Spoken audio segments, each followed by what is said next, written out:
Hello friends, God of masses Nandamuri Balakrishna Daaku మహారాజు OTT release date అయితే వచ్చేసింది.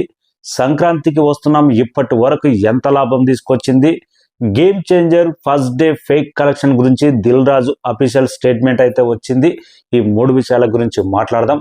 మన ఛానల్ నచ్చితే సబ్స్క్రైబ్ చేసి లైక్ చేసి సపోర్ట్ చేయండి.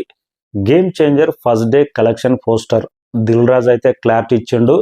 2025 సంక్రాంతికి అయితే 3 సినిమాలు అయితే రిలీజ్ అయినాయి. గేమ్ చేంజర్, డాకు మహారాజు, సంక్రాంతికి వస్తున్నాం. 2 సినిమాల్లో ఫస్ట్ డే కలెక్షన్స్ కానీ, సెకండ్ డే కలెక్షన్స్ కానీ, ఫస్ట్ వీక్ కలెక్షన్స్ కానీ, లాంగ్ రన్ కలెక్షన్స్ కానీ, 2 సినిమాల కలెక్షన్స్ పోస్టర్ రిలీజ్ చేసినప్పుడు ఎలాంటి కాంట్రవర్సీ, ఎలాంటి ఫేక్ కలెక్షన్స్ అని ఎలాంటి ట్రెండ్ మొదలవ్వలేదు. కానీ గేమ్ చేంజర్ మొదటి రోజు కలెక్షన్ పోస్టర్ చూసిన తర్వాత ఇండియా మొత్తం ఫేక్ కలెక్షన్స్ అని హ్యాష్ ట్యాగ్ మొదలైంది. మెయిన్ మీడియా కానీ, ప్రింట్ మీడియా కానీ ఈ ట్రోల్ స్టఫ్, ఈ కలెక్షన్స్ వల్ల దిల్ రాజుకు వచ్చేది ఏంటి, ఇంత ఫేక్ కలెక్షన్ ఎందుకు వేసిన అనేది గేమ్ చేంజర్ రిలీజ్ అయిన నెక్స్ట్ డేనే పోస్టర్ వచ్చిన తర్వాత ఇండియా మొత్తం ట్రెండ్ అయింది. ఎందుకంటే బాలీవుడ్ కూడా తెలుగు సినిమా కలెక్షన్స్ మొత్తం ఇంతేనా, ఫేక్ కలెక్షన్స్ ఉంటాయా అనే విధంగా అంత ట్రోల్ స్టఫ్ అయింది. దిల్ రాజు కూడా ఎక్స్పెక్ట్ చేసి ఉన్నాడు, ఏదో ప్రమోషన్ కోసం వేసి ఉంటాడు. ఎందుకంటే దేవర 172 కోట్ల గ్రాసు, కల్కి 191 కోట్ల గ్రాసు, పుష్ప చూస్తేనేమో 294 కోట్ల దాకా ఫస్ట్ డే గ్రాస్ రాబట్టింది. ఆ సినిమాలో అయితే 5 కోట్లు 6 కోట్లు వచ్చిన కలెక్షన్స్ కు వాళ్ళు కలుపుకొని వేసుకున్నారు. కానీ దిల్ రాజు ఏకంగా 101 కోట్ల ఫేక్ కలెక్షన్ వేసేటాలకు, అక్కడ ట్రెండ్ లెక్కలకు, అక్కడ కలెక్షన్స్ అయిన ఫిగర్ కు, ఫస్ట్ డే పోస్టర్ కు ఏ మాత్రం పొంతన లేదు. 85 కోట్ల గ్రాస్ వచ్చిందని ట్రేడ్ లెక్కల ప్రకారం గ్రాస్ ఉంటే ఏకంగా 186 వేసేటాలకు అక్కడే ఫేక్ కలెక్షన్స్ అనేది, ట్రోల్ స్టఫ్ అనేది బలంగా దొరికింది. అందుకే ఆ రోజు అయితే ఇండియా మొత్తం ట్రోల్ స్టఫ్ గా మిగిలింది game changer first day collections. ఆ దెబ్బతో దిల్ రాజు 2వ రోజు కలెక్షన్స్ వేయలే, 3వ రోజు కలెక్షన్స్ వేయలే, ఫస్ట్ వీక్ ఇంత వచ్చిందని కూడా చెప్పుకోలేకపోయాడు. ఎందుకంటే అంత దెబ్బ కొట్టింది. తను కూడా ఎక్స్పెక్ట్ చేస్తున్నాడు, ఏదో పబ్లిసిటీ కోసం వేసుకుందాం అనుకున్నాడు. పండుగ సీజన్ లో ఇంత కలెక్షన్ వచ్చిందని చెప్తే బాగుంది కదా, మళ్ళీ రిపీట్ గా వస్తారేమో ఆడియన్స్ అనుకున్నారు. కానీ ఇలాంటి దెబ్బ కొడుతుందని ఎక్స్పెక్ట్ చేసి ఉండాలి. ఈ రోజు అయితే క్లారిటీ ఇచ్చిండు. ఎందుకంటే గ్రేట్ ఆంధ్ర మూర్తి ప్రతి ఒక్కటి పాయింట్ ఇలాంటి బాగా గట్టిగా అడుగుతాడు. మొదటి రోజు వచ్చిన పోస్టర్ తర్వాత ఎందుకు రాలేదు, సంక్రాంతికి వస్తున్నాం సినిమా లాగా ఎందుకు పోస్టర్లు first day second day collection ఎందుకు అనౌన్స్మెంట్ చేయలేదంటే, మీ బ్యానర్ నుంచేనే వచ్చిందా ఆ పోస్టర్, లేకపోతే ఇతరులు ఎవరైనా రిలీజ్ చేశారంటే 100% అది ఫేక్ పోస్టరే. మాకు కొన్ని ఒత్తిళ్లు ఉంటాయి. ఎందుకంటే RRR మూవీలో ఎన్టీఆర్, రామ్ చరణ్ ఇద్దరు కలిసి నటించారు.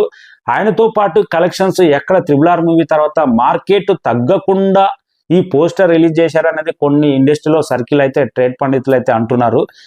దృష్టిలో పెట్టుకునే 85 కోట్లు వచ్చిందా అని 186 కోట్ల గ్రాస్ అని అనౌన్స్మెంట్ చేసి ఉంటారు. కానీ అది రాంగ పెద్ద ట్రోల్ అయిపోయింది. ఇండియా మొత్తం ట్రోల్ అయిపోయింది. ఈ రోజు కూడా కొన్ని రోజుల పాటు మీడియా సమావేశం కానీ, ఎప్పుడైనా ఫస్ట్ డే కలెక్షన్స్ ప్రకటించినప్పుడు కానీ అది ఎప్పుడు దిల్ రాజుకి అయితే ఒక మైనస్ లాగానే ఉంటుంది.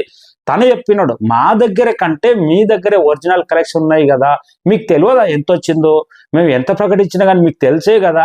అంటే ట్రేడ్ లెక్కల ప్రకారం, ప్రతి ఒక్కరి లెక్కల ప్రకారం 82 నుంచి 84 కోట్ల దాకా గ్రాస్ వచ్చింది అనేది ట్రేడ్ లెక్కల. అన్ని చోట్ల దిల్ రాజు చెప్పిన ప్రకారం అయితే 84 కోట్ల మధ్యలో గ్రాస్ వచ్చింది game changer first day collections అనేది అందరికి తెలిసిందే. ఈ సినిమా ఇంకో ప్రొడ్యూసర్, ఇంకా ఒక డిస్ట్రిబ్యూటర్ కూడా ఒక మాట అన్నాడు, 100 కోట్ల బడ్జెట్ పెట్టి తీసిన దానికన్నా కంటెంట్ మీద దృష్టి పెట్టి తీస్తే అనిల్ రావుపూడి సక్సెస్ ఎట్లా కొట్టాడో ఇండస్ట్రీకి ఒక పాఠంలా నిరూపించాడని చెప్పాడు. అందులో కూడా తను కూడా ఇంకో ఒరిజినల్ గా ఒక మాట అన్నాడు, పోస్టర్ రిలీజ్ చేస్తే పబ్లిక్ నమ్మాలయ్యా, మనం ఏది పడితే అది రిలీజ్ చేస్తే పబ్లిక్కే నవ్వుకుంటున్నారు అనేది అది గేమ్ చేంజర్ కు ఆటోమేటిక్ గా కాంట్రవర్సీగా మారిపోయింది.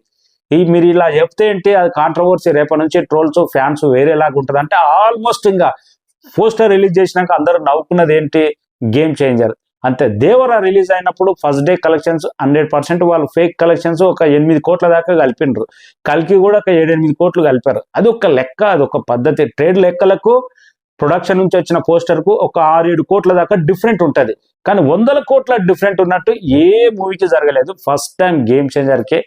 పోనీ సూపర్ హిట్ టాక్ వచ్చినా కానీ కొద్దిగా నమ్ముతున్నానేమో ఆ కలెక్షన్ చూసి. డిజాస్టర్ టాక్ ఎక్కడి నుంచి మొదలైన అంటే 2 తెలుగు రాష్ట్రాల్లో లేవు, హిందీలో లేవు, ఓవర్సీస్లో లేవు. ఓవర్సీస్లో అంటే మనకు ఆన్లైన్ ప్రతిరోజు కలెక్షన్స్ ఎంత అప్డేట్ అనేది రిలీజ్ కు ముందే దేవర, కల్కి, తర్వాత పుష్ప 3 మిలియన్స్ కొడతాయి, ఇది 1 మిలియన్ కూడా దాటలేదు. ఇంత కలెక్షన్ ఎక్కడి నుంచి వచ్చినాయి రా బాబు అనేది ఇవన్నీ డౌట్స్ వస్తాయి. అందుకే నవ్వుకున్నారు అనేటట్టు డిస్ట్రిబ్యూటర్స్ కూడా ఆ విధంగా కామెంట్ చేస్తున్నారు. అంటే దిల్ రాజుకి మాత్రం ఇది ఫ్యూచర్ లో ఎప్పుడు పే చేయవలసిందే. ఈ క్వశ్చన్ మాత్రం 100% ఫేక్ కలెక్షన్ చేసి తన బ్యానర్ వాల్యూ తగ్గించుకున్నాడు అనే కామెంట్లు అయితే ట్రేడ్ నుంచి అయితే చాలా వినపడుతున్నాయి.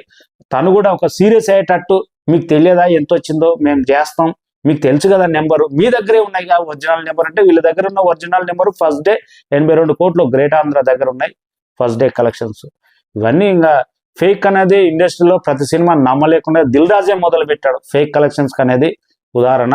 ఇక డాకు మహారాజు ఓటీటీలో రిలీజ్ డేట్ అయితే వచ్చింది, February 9th రాబోతుంది. ఈ సాటర్డే సండే కలెక్షన్స్ మినిమం ఒక 90 లక్షల కోటి రూపాయల షేర్ రాబడితే లాభాలే డాకు మహారాజ్కు. ప్రతి చోట బ్రేక్ ఈవెన్ అయిపోయింది. డాకు మహారాజ్ అయితే 4th క్లీన్ హిట్ గా నిలిచింది.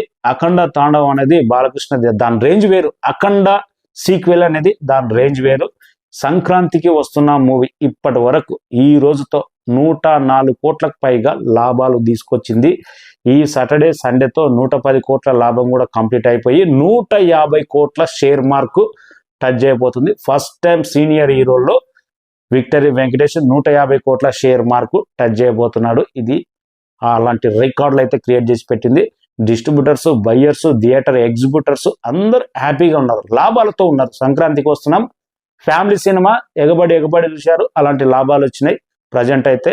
అది కూడా దిల్ రాజుకి ఒకటి తనే చెప్పుకుంటున్నాడు, గేమ్ చేంజర్. ఈ సంక్రాంతికి వస్తున్నాం ఇటు కాకపోయిన ఉంటే దిల్ రాజు ఇంకా బాయిల పడ్డ కప్పలాగా, నీళ్ళేని బాయిల పడ్డ కప్పలాగా అవుతుండే 100%.